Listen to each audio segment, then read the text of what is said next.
Welcome to the TPL Show, a podcast dedicated to the study and discussion of leadership. Join us as we share relevant, simple, and lasting methods for improvement that can be used to lead from any level in any organization.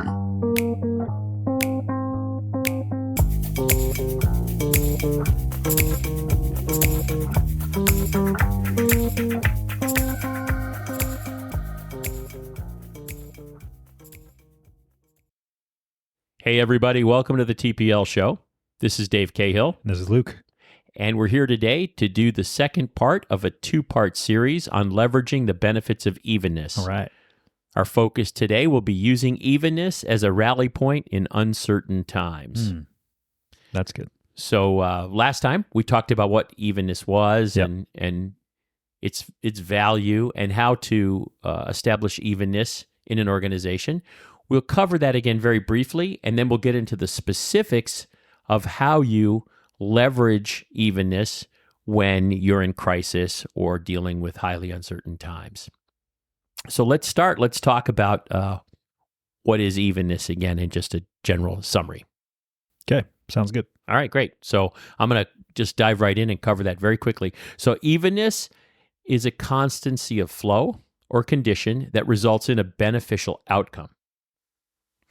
So in business, evenness is a state in which those involved in a process or invested in an outcome can count on inputs, processing, and outputs that are regular, consistent, and predictable. Evenness is also a matter of perspective. What some perceive as an even output at one point in a process can be preceded or followed by frenzied or erratic flow. So often, evenness is a local point of view. And there's two types of evenness. Enterprise Evenness, that's the degree to which an organization's value streams are even. One of the best metrics for enterprise evenness is forecast accuracy. And local evenness, that's the degree to which key performance indicators or important conditions are even from the perspective of those who work in a particular process, system, or department. So that's a real quick recap on what is evenness. If you want a richer explanation of what evenness is, of course, you can go back to the previous episode, and we spell it all out there. But let's move on and let's talk about why is evenness important. Luke, can you cover that for us a little bit? Yeah, let's review the why that we talked about in episode 12, the previous episode. So we talked about three different reasons on the why. We've kind of been following this format for the last few shows. So we have the rational reason, the emotional reason, and the tangible reason. So the rational reason of why evenness is important is when you have a high degree of evenness in a process, you can predict the outcome. What you can predict, you can control, and what you can control, you can improve. So evenness provides that platform for optimization. Yeah, very true. The emotional reason, evenness reduces surprises and the need to react to them. So evenness reduces stress, anxiety, fatigue. So in other words, it reduces overburden, which is also called MURI in lean manufacturing. Yeah.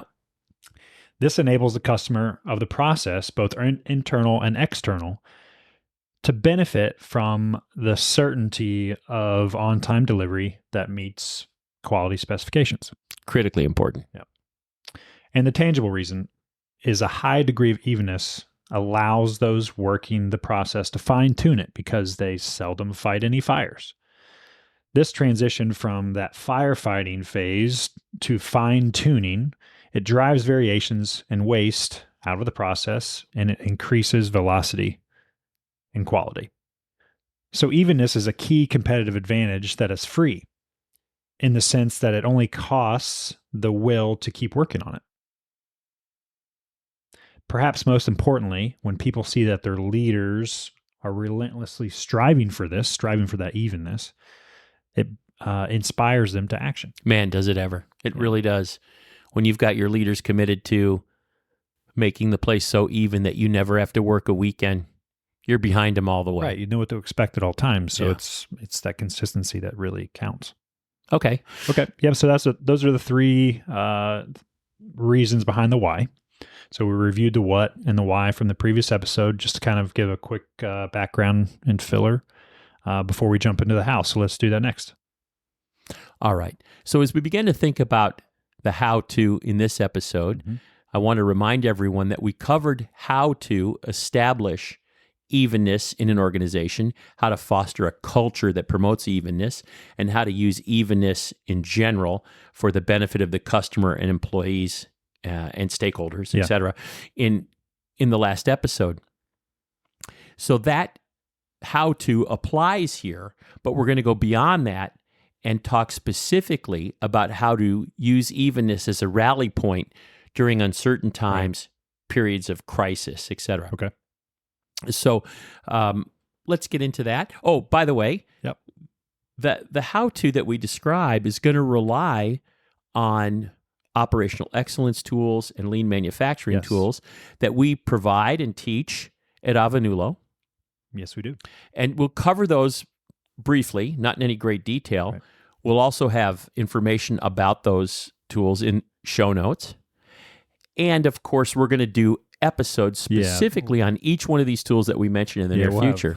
We'll have shows on each one of these tools. Yeah. And we'll just kind of get into the detail of each one. Yeah. So that'll provide a curriculum for you if you want to really study about evenness and how to build evenness in your workplace, both during quote unquote normal times and during times of uncertainty. Right.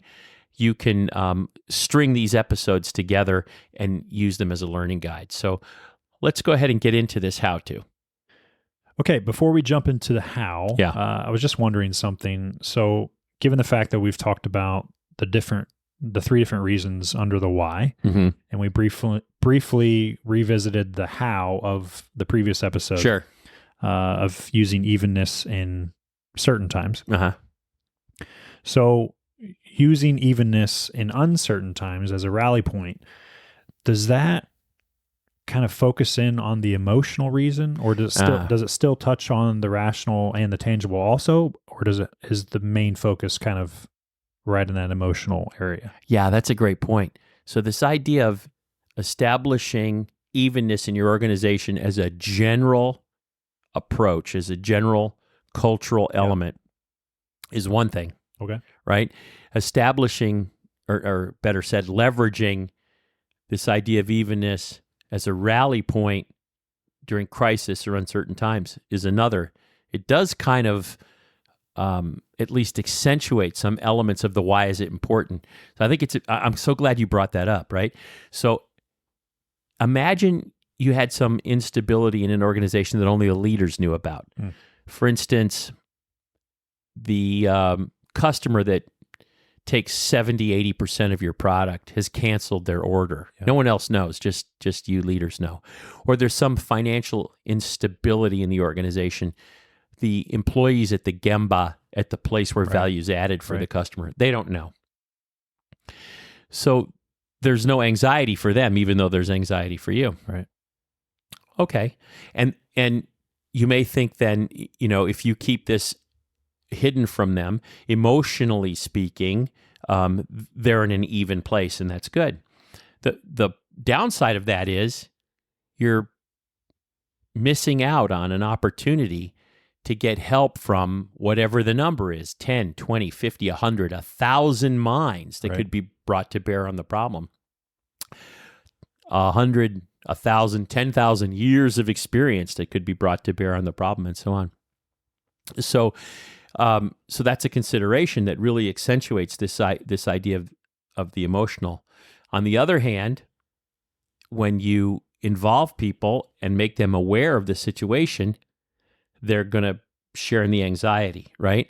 And so that can push anxiety as a more important, or fear or concern as a more important element in the why is this important. And that's a consideration that you have to think about as you go through and do this assessment. But in the end, as with everything we're trying to communicate in the TPL show, everything is a people issue. Right. And the emotional side of the why is where we really talk mostly about the people issue. So when you're in crisis, you tend to focus on the crisis. You're very urgent, or you have this uncertainty. You focus on that. You're very focused and urgent on it, and so forth. And you overlook the people stuff when it's the most important. I think it's really important that you brought that up. So you're busier than ever, but you'll have to be concerned about the people equation more than ever. Got it. During this this type of time. That makes sense. Yeah. So, okay, man, I'm glad you brought that up. That's very important. Yeah, it was just curiosity on my part. So, yeah, good curiosity. So, how? Let's get into the how for this one, right? Okay. So, the first how is, if you've got time, follow the how-to yes, in the previous episode, part 1 of leveraging the benefit of evenness. What is evenness? That's the title of that episode. Go to the how-to there, study that how-to, and follow that how-to to the degree you can. But you have to move as fast as is dictated by the uncertainty or the crisis. So you have to take that into account. And if you have to sacrifice, omit, truncate some of those steps in order to keep up with the uncertainty of the crisis, then do so, right? So that's the first how. The second is declare the situation openly and use a formal set of written talking points as a guide. So develop a formal set of points. Here's the problem, describe the problem, and then start to spell it out so that as other leaders in the organization talk about it, they can follow these talking points, and you can have a consistent message that's not filled with opinion and speculation and so forth. And so at this point, because you just briefly talked about how the uncertainty might not be known by everybody. Yeah. So this is essentially at the point where you make it known to everybody. You make it known. You declare it. Yeah, this is a situation. This is an crisis, emergency. this is a whatever it is that we're dealing with, right? So this is, we recognize it. Here's what we're going to do. Yeah. Right? So this is all prepared ahead of time. Obviously, it's not done, flyby, but getting that formal set of written talking points as the guide to follow, and just say, hey, we recognize this. This is what we're going to do about it. And this is how we're going to handle it. Yeah. And when you do this, when you conduct this exercise with your leaders, maybe you have people that specialize in communication or human resource people. So when you do this, it clarifies it in your mind. It prepares you to talk about it. It takes some of the fuzziness that you're experiencing about it and forces you to clarify it and so forth. So it's a very, very, very good thing to do. So now you have that. Brief the subordinate leaders in your organization on the situation, and then cascade and reinforce your message throughout the organization. So teach them, here's the message, here are the talking points, do not deviate from these, do not opine, do not speculate. I want you to communicate in this way. I want you to bring back any information you receive, so forth and so on. So that's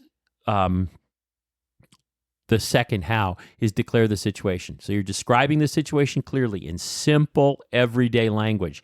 You describe the impact on the process, the impact on those who work the process, both suppliers and employees, and the customer.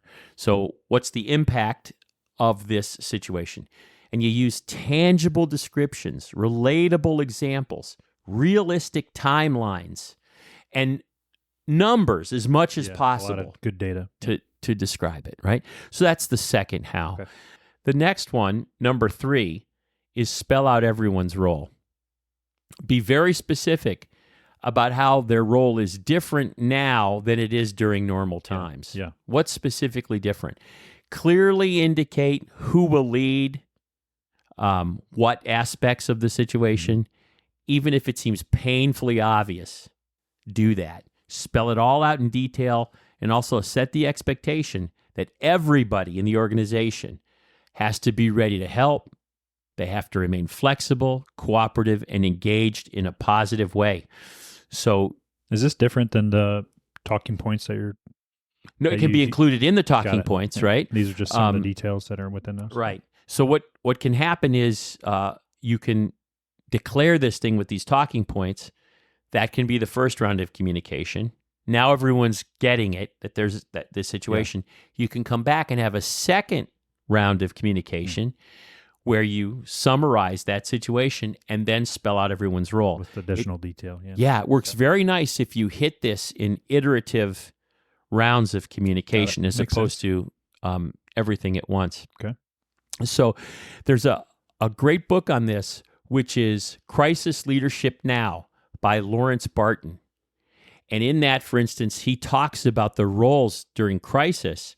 And he says every crisis should have a commander of the tactical stuff you're going to do, a crisis commander, and a communication leader, two roles, right? Separate people. So you may want to adopt his philosophy and spell that out. I would certainly get his book and review it. It's very, very good. And another one that's also very good is Crisis Ahead by Edward Siegel. These two are very nice, practical books on how to prepare for and navigate through uncertain times and crises. And they are sufficient on theory and long on application. Got it. So very, very nice books to have in your collection to refer to in the study. So that's number 3. Number 4 is to create an organization-wide or enterprise-wide help chain for the issue. So we just did an episode on help chain. You can refer to that, reverse cascade. We also call it an escalation protocol. Yep. So in essence, you want to put in an escalation protocol so that when people are seeing things related to this issue or this situation that needs attention, they have a formal and spelled out mechanism for putting that into the system and making sure that everyone knows what's going on, and you can create a response for it. That's a great way to use that practical tool. Yeah, very, very nice way. So, and that's one of the tools that we talked about. You'll rely on in leveraging evenness. So, leadership tools and management tools, at least our inventory of tools, are designed to bring about evenness. And these tools are very helpful during these types of crises and uncertain times to leverage the evenness that you have to help address the issue or the situation that you're dealing with. So the next is to establish an Obeya room. And you're gonna have to. Okay, so let's explain what Obeya room is, because I really didn't know this till the first time I heard it too. So this is good. All right, so this is a foundational tool in lean manufacturing. It comes from the Toyota production system, and Toyota uses it a lot, and others do too. You've also heard it called a war room, a green room, a craft room. In craft, they called them green rooms. So, so the original term for this is an Obeya room, Obeya, and there's an Obeya association you can go to and get information. But they have 11 principles, design principles, for how to set up and operate an Obeya room. So this is a command center for the situation. You want a physical space. You want it to be quiet in that space. People can go there and reflect. Focus. They can focus, work, communicate, and so forth, right? All the information about the situation is there, etc. And there are 4 elements to Obeya and then 11 principles. We're not going to cover all of them here, just to know that you should establish an Obeya room and that these 11 principles will help you design an effective Obeya room. And they're centered around mindset, alignment, the workspace itself, and the content in the workspace. So we have a link to these 11 principles in the show notes, so you can get them and you can find them in other places as well.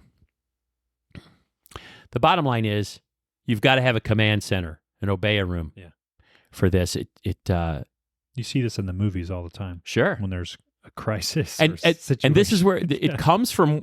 It comes from World War II. It specifically comes from the British trying to stave off air attacks from the Germans in World War II. Okay. The British had enough fighter planes to stave off the attack, but where would the attack be? Right. They didn't have enough to just line the entire coastline.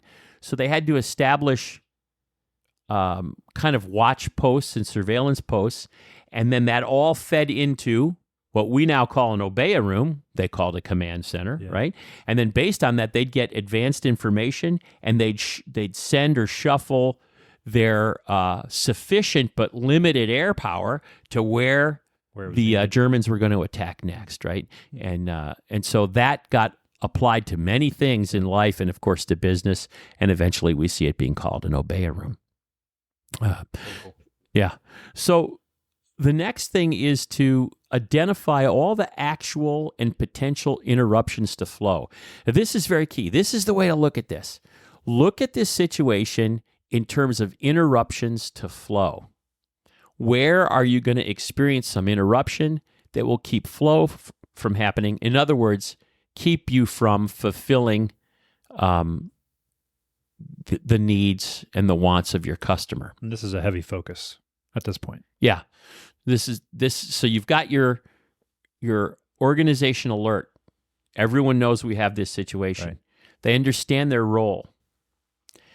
You've got an Obeya room established so that we know where all of this stuff will collect, all the information will collect, people will decide and think and reflect. You've got a help chain established that sends that information related to the situation into the Obeya room and so on. So now what you want to do is start to actually do the planning and the reacting to the situation, right? Yeah. So the way to do that is to think about what interruptions to flow you're actually experiencing now, at what level, and if they got worse, and what other potential interruptions exist. And a great way to do this is to use FMEA, failure mode effects analysis. This is a great tool where you can just list all the interruptions to flow and then rank them. And you can rank them using the PRN, or the risk priority number, which is a great way to put everything in order of what's the most important to least important. Got it. Right? Yep. And this 3-factor system has severity, it has occurrence, and it has detection. So how serious would the problem be? Severity. How often could the problem surface? Occurrence. And then detection. How well can you tell it's going to come or see it once it's arrived, once this interruption has arrived. So, or this cause of interruption has arrived. So each one of these is rated on a scale of 1 to 10. So for instance, when you talk about severity, 10 is it could endanger the machine or the operator if it's not addressed. Yep. It could be hazardous without warning. It could endanger a patient or a customer, that kind of thing. 9, a little bit less severe. 8, it could cause a major disruption in the production line, a loss of primary function of a machine, or maybe 100% scrap. 7, a little bit less severe. 6, it could cause a kind of a medium level disruption for production and some possible scrap, and so on. So as you go from 10 down to 1, the severity gets less. As you go from 10 down to 1, the frequency of occurrence gets less. And then it flips. If your detection is very, very high in advance, that's a 10. And as the detection in advance becomes less noticeable, or the detection while it's occurring ultimately becomes less noticeable, down to you don't even know it's happening, Right. That's a lower score. So you can then have like a calculation or something? It's like a calculation. So you can have a conversation using these templates about each potential interruption to flow. It generates a lot of rich conversation. Ultimately, the group comes to consensus about the score for severity, the score for occurrence, the score for detection, and then you multiply those. So if each one was a 10, that's 1,000 points, Right. 10 times 10 times 10. If you had one that was 10 for severity, but only 1 for occurrence, and then 5 for detection, you've got a 50, and so on. So now you can simply rank these in terms of the most potentially damaging to flow, most severe interruption of flow to least severe. And then you can start to work on preventive actions and contingent actions. So preventive actions, what you would do to keep that problem from occurring. Contingent actions, what will you do to keep the problem small if it does occur? And you can put those plans right in line with that assessment. And you can assess again and say, if we did this, what would the new score be? Put the new score, see how much you reduced it by, and see if it then changes the priority and so on. So FMEA is just an excellent way to look at all the potential interruptions to flow and manage them, right? That really breaks things down for you, and allows you to see the details and say, okay, make a very educated decision on what you need to do. And it promotes this rich, thorough conversation, and you arrive at consensus. Yeah. So that's all really great. We teach FMEA in a simple and practical way. Yep. So many other people do too, right? It's a well-established tool in lean manufacturing and operational excellence. So now you've got them ranked. You've got all of your potential interruptions to flow and your actual interruptions to flow identified and ranked. Then what you can do is devise plans and backup plans just using potential problem analysis. So we look at this potential interruption to flow and we ask, what are the likely causes of it? Each one of those likely causes, we can ask, how could we best prevent it? Once we determine the preventive action, we can load that into our plan as an action that we actually take, assign it to an owner and a date and all that. We can then also look back at the problem and say, if this problem occurred, what would we do to keep it small? We can then develop a contingent action. This is exactly what firemen do. Firemen look at the risk associated with a fire and they ask, what could we do to prevent it? And they come up with codes, inspections, training kids in school to be junior fire marshals and go inspect their homes. They're constantly looking for all the things that might cause a fire. Right. Yeah. And then also, if the fire does occur, how do they put it out quickly? Best How do they practices. keep it from spreading? Yep. And so on. How do they know if a fire occurred? The alarm goes off. So there's a contingency alarm that everyone's agreed to. If 911 gets the call, if the klaxon in the firehouse rings, they all know what to do. They don't stand around thinking, what should we do? They have it all rehearsed, ready to go, and they know what to do if that alarm goes off. We can adopt those same principles with our backup plans. And we can break down the level of severity. That's entirely up to us. We can say 600 and above is a most likely interruption. From 400 to 600 is a likely interruption. Below 400 is an interruption. We could create any scale we wanted. Right. But we could then go back and say something like this. For the most likely interruptions, we'll have a plan and 2 backup plans. For the likely interruptions, we'll have a plan and 1 backup plan. And for the interruptions that could occur but not so likely, we'll have at least a plan. Yeah. So in this way, we can kind of bring order to the madness. Those plans are laid in advance. We know what we'll do if it happens. We'll know what we'll do to prevent, and we begin to work the situation. So that's number 6. Okay. The 7th and last, as a leader, is significantly increase your presence at the Gemba, the place where value is added. Yep. Get there often, keep awareness high, react thoughtfully to what you're seeing at the Gemba and what you're learning in the Obeya room, and be ready to reset, reshuffle as the situation unfolds.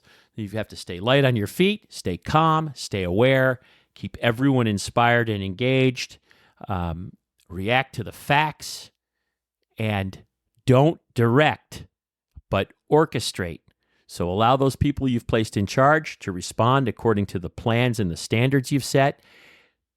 Provide them with the resources they need, remove barriers for them, don't panic, don't direct, orchestrate. And I like that. Don't direct, orchestrate. Yeah.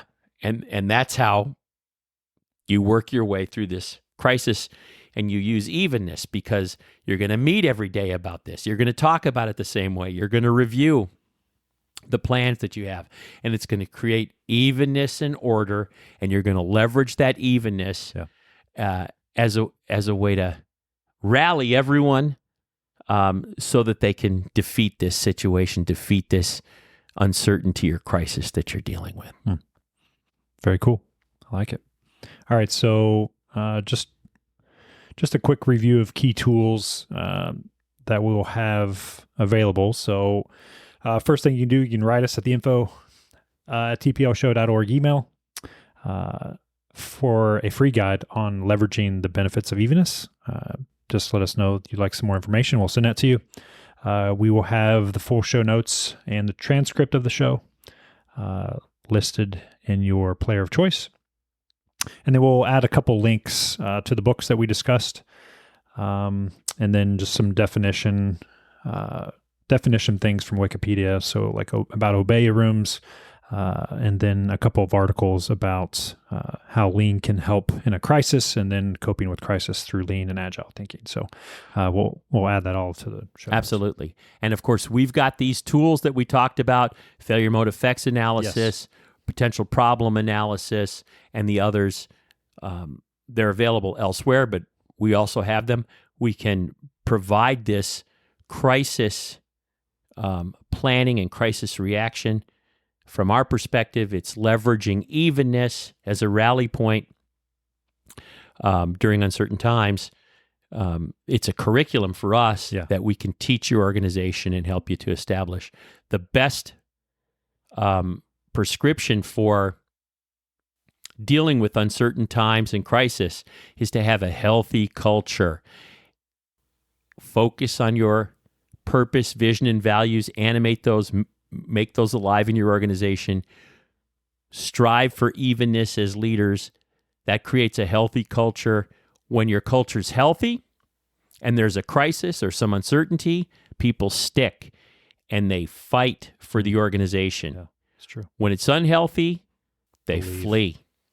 And the people that flee are the ones who can, and those are the most talented people that can most likely help you resolve the situation. You don't want to lose those. So your best insurance policy against uncertain times and crisis: strong culture, strong, healthy culture. And the only way to get that is with good leadership, giving people time to think, plan, and lead. There you go. Thanks for listening today. If you like this podcast, please subscribe and leave us a review. We appreciate any feedback that you're willing to give us. And if you have any questions or just like to share any experiences that you've had, please send us an email at info@tplshow.org, and we will see you next time on the TPL Show. So long.